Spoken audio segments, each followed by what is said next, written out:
Hi everybody, welcome to Live in Bend, Oregon, Book Smart, and I am Maddie. And once somebody came up to me at a trade show and they said, "Hi, I'm Maddie from Book Smart," and I thought, oh, they're the ones that watches. Anyways, if today you have a comment or a question, I think I might be able to handle answering it. We're doing Placematties today. I guess how that was named. We're meeting to name it. And we are featuring our July, Christmas in July. And that's a really, really easy little project to make. So, and it actually can make more than just simply placemats too. So I'm going to go through that. Keep in mind also that we do have 40% off just on the projects that we're featuring, and that's on our website, and you can see that. And also, you can get these products from your book shop, so make sure that you support your local book shop too. So, and these products are all on our website. I think I already said that. All right, so what I'm going to do is show you what's in the pack first. And these retail for $18.95.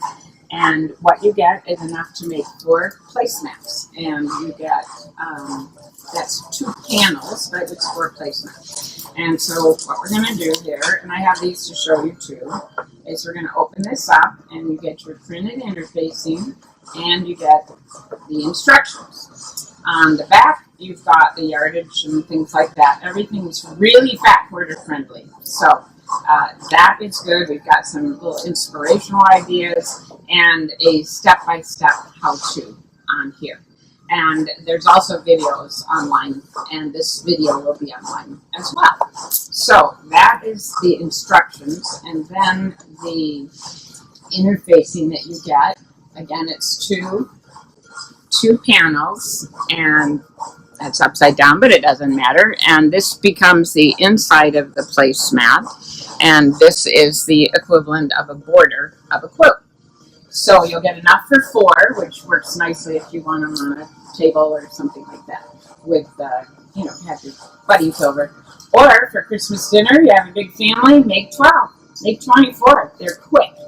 All right, so this one that we have here is not a placemat, it's a pillow. And I use this one in the cup behind my back. It works really nice for that. And so if you have a chair that you want a little pillow in, it's a great idea too. And the only difference there is you just put a little envelope back on it. But otherwise you're making it just like the placemats. Okay, so what you're going to do to make this is the center part. I'm going to cut out, there's dashed lines. That's what's so cool about Book Smart is we've got all the lines printed for you. So you're just going to cut out on this big rectangular dash line, and then you are going to stitch on the solid line, and then you're going to trim on the dash line, and then you're going to turn that, and you can see how you will get really cool curves, especially if you use a pointer creaser.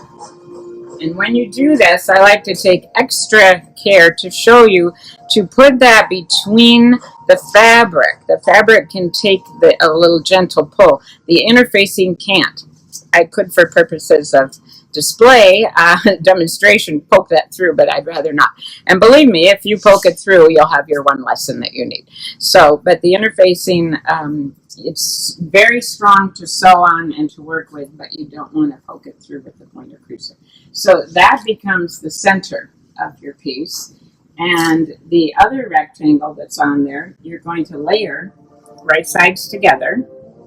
And you're going to put your, this one shows batting, but I've also made these with anti-soft and stable, and I really like that. That really is nice finish for the placemat and for the wear, and it washes beautifully. And I'll show you a few of those when I show you the samples. So this is going to be layered right sides together, and you put a slit in here which is marked before you do this part. So that's even easy. Then you're going to do the same thing. Stitch on the solid lines and trim on the dashed lines. And then you are going to turn it right side out. And even with that layer of stabilizer in there, it still turns really nicely.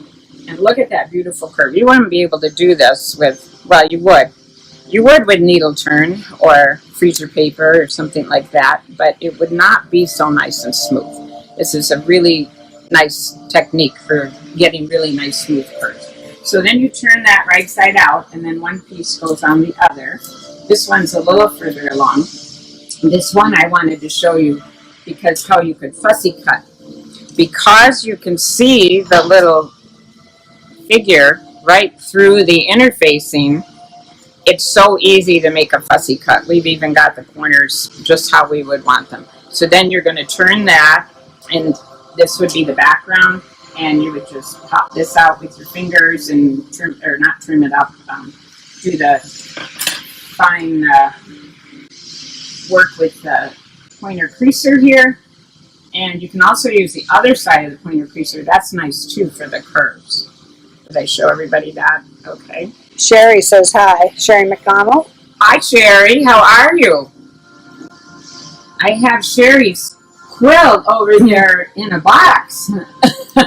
Is she saying LOL? Not yet. She probably forgot I had her quilt. Okay, so you are just going along and you're going to do that to your curves. I made a whole bunch of these once, and I got it down to sort of an assembly line fashion and got it down to about 17 minutes a piece. So now I would like to show you, unless there's any questions on the how-to, I'll just show you a few of the samples and maybe get your inspirations going a little bit. If anybody has some that you can send us, we would love to see them and share them in social media too. That would be wonderful. Pictures. We need pictures. And did I say pictures? You didn't say pictures, just send them. Yeah.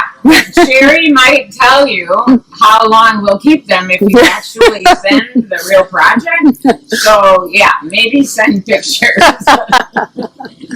Okay, so this was a tea towel that was printed on both sides that I got in Australia, so it meant something to me.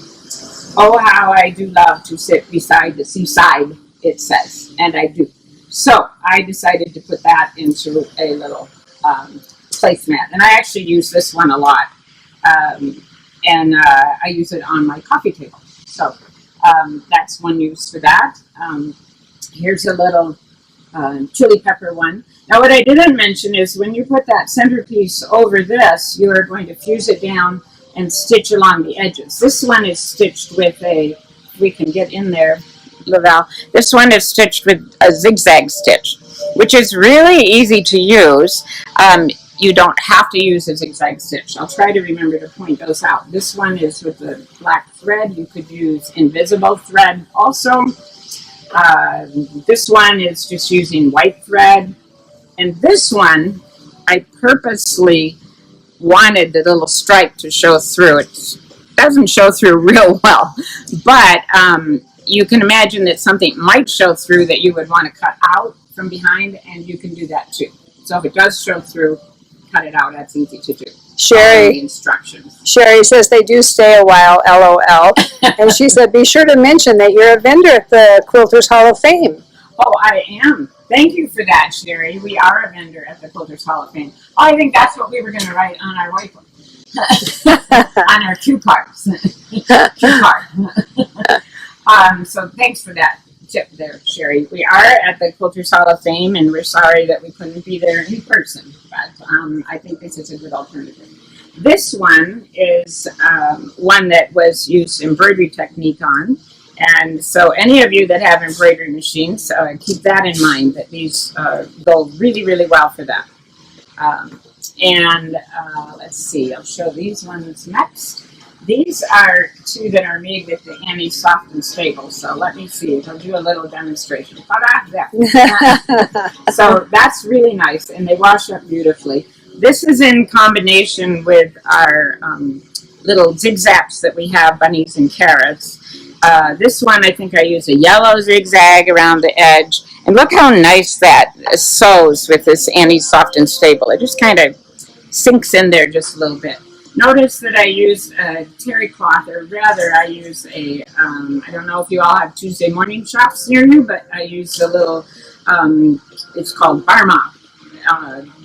not, I call them Vermont bibs, but that's because we make bibs out of them, but they're dish towels and dishcloths, washcloths. So that makes a cute little fuzzy little bunny tail.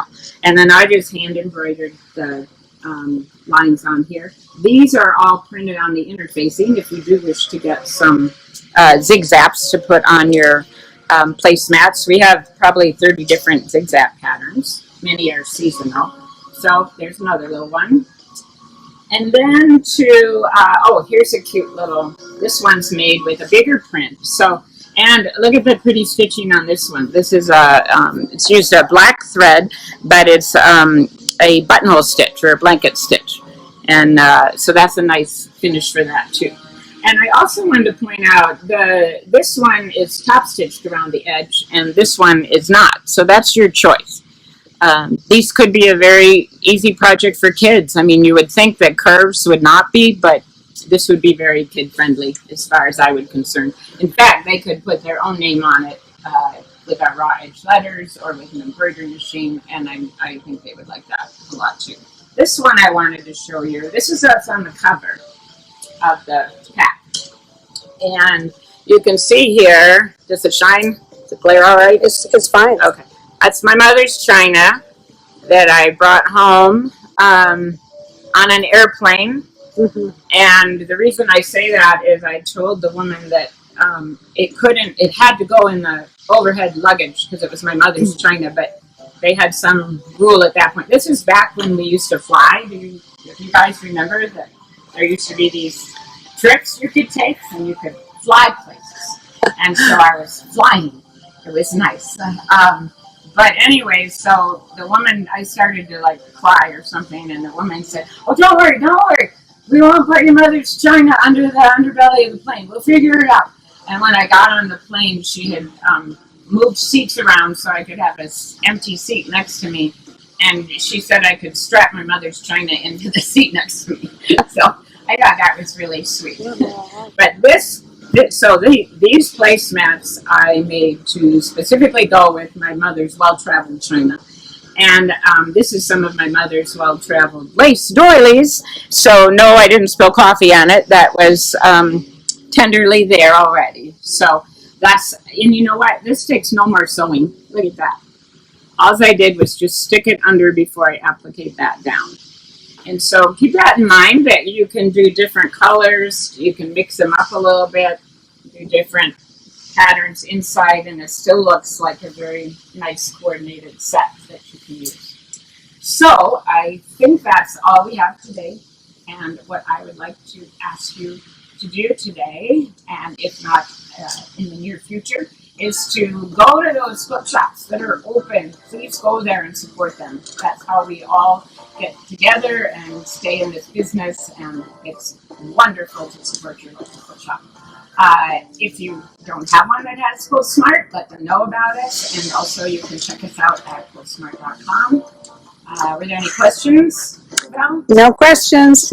Was Sherry the only one? You're the only We have others on, but she's the only one that said hi. Hi, and bye, Sherry. And to everybody else, thanks so much for listening, and we will catch you next time.